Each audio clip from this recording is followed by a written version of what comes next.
हरे कृष्ण। हिंदू धर्म में श्री कृष्ण जन्माष्टमी का विशेष महत्व है। भगवान श्री कृष्ण के जन्मोत्सव को ही श्री कृष्ण जन्माष्टमी के रूप में मनाया जाता है। धार्मिक मान्यताओं के अनुसार भगवान श्री कृष्ण का जन्म भाद्रपद माह के कृष्ण पक्ष की अष्टमी तिथि और रोहिणी नक्षत्र में हुआ था।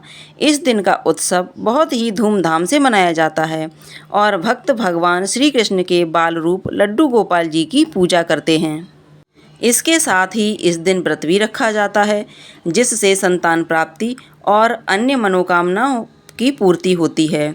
बहुत शुभ माना जाता है। ऐसी मान्यता है, जो भी इस दिन सच्चे मन से भगवान श्री कृष्ण की पूजा करता है, उपवास रखता है, उसे इस संसार में किसी भी चीज़ का कोई अभाव नहीं रहता और अंत में वह व्यक्ति मोह माया के बंधन से मुक्त हो जाता है, अर्थात उसे मोक्ष की प्राप्ति हो जाती है। इस दिन सच्चे मन से व्रत करते हुए कोई भी मनोकामना अवश्य पूर्ण होती है।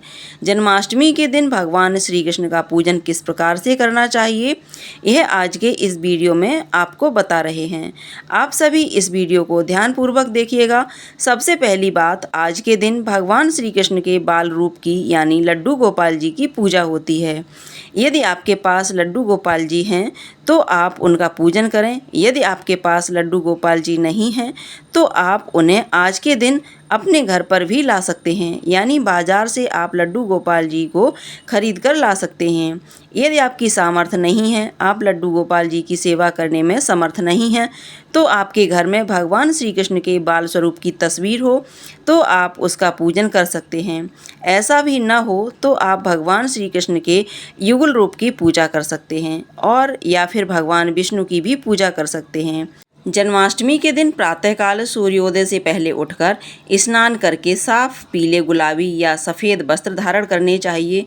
इसके बाद पूर्व या उत्तर दिशा की ओर भगवान श्री कृष्ण की सोने, चांदी, तांबे, पीतल या फिर मिट्टी की जो भी संभव हो मूर्ति या फिर जो भगवान लड्डू गोपाल जी का चित्र हो, उनको पालने में आप स्थापित कर सकते हैं। पालना न हो तो चौकी पर भी आप उनकी स्थापना कर सकते हैं।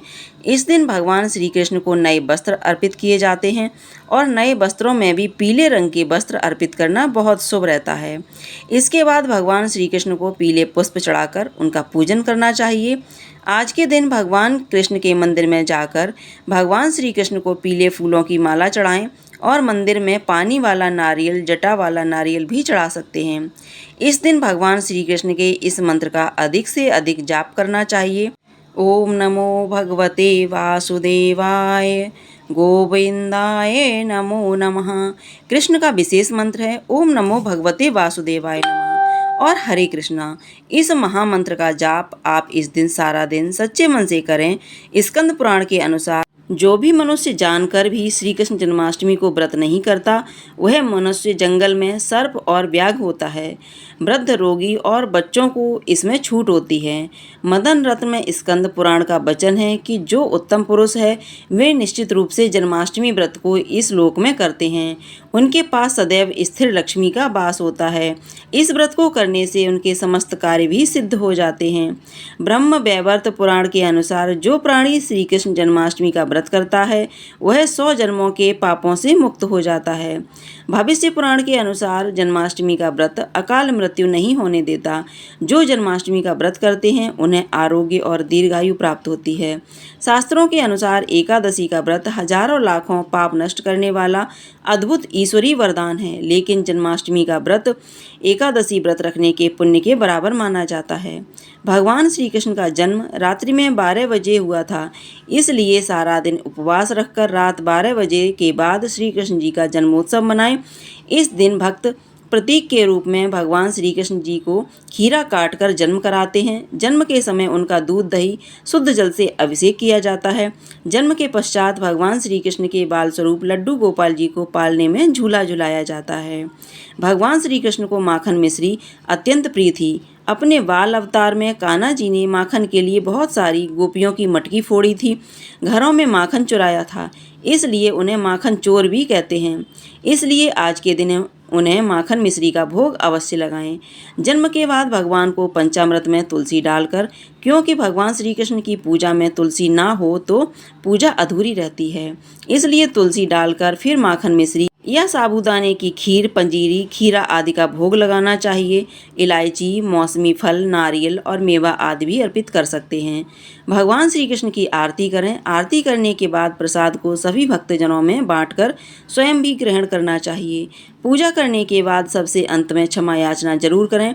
जिन्होंने व्रत का संकल्प लिया हो या जिन्होंने भी आज के दिन भगवान कृष्ण का जन्म कराया हो, वे हाथ जोड़कर आंखें बंद करके भगवान से सच्चे मन से क्षमा याचना करें। अगर किसी प्रकार की कोई त्रुटि हो गई हो तो उसके लिए भगवान आपको क्षमा कर देते हैं। अगर आपने जन्माष्टमी के दिन कलश की स्थापना की है तो अगले दिन सुबह सूर्योदय होने पर जो बचा हुआ जल है उसे अपने घर में छिड़कने के बाद किसी खाली गमले में या किसी पौधे में विसर्जित कर देना चाहिए। बची हुई पूजन सामग्री जैसे कि बासी पुष्प या अक्षत आदि का भी विसर्जन कर दिया जाता है। जो लोग जन्माष्टमी के दिन रात में 12 बजे के बाद अन्न ग्रहण नहीं करते, केवल फलाहार करते हैं, उन्हें अगले दिन सूर्योदय होने पर व्रत का समापन भी करना चाहिए। उससे पहले आपको भगवान श्री कृष्ण को भोग लगाना चाहिए और उसी को प्रसाद रूप में ग्रहण करके सात्विक भोजन से अपना व्रत पूर्ण करना चाहिए। इस प्रकार श्री कृष्ण जन्माष्टमी की पूजा विधि को संपन्न करें और भगवान श्री कृष्ण की कृपा प्राप्त करें। जब आप श्रद्धा और समर्पण के साथ भगवान की पूजा करेंगे तो भगवान श्री कृष्ण अवश्य ही आपकी प्रार्थना को स्वीकार करेंगे।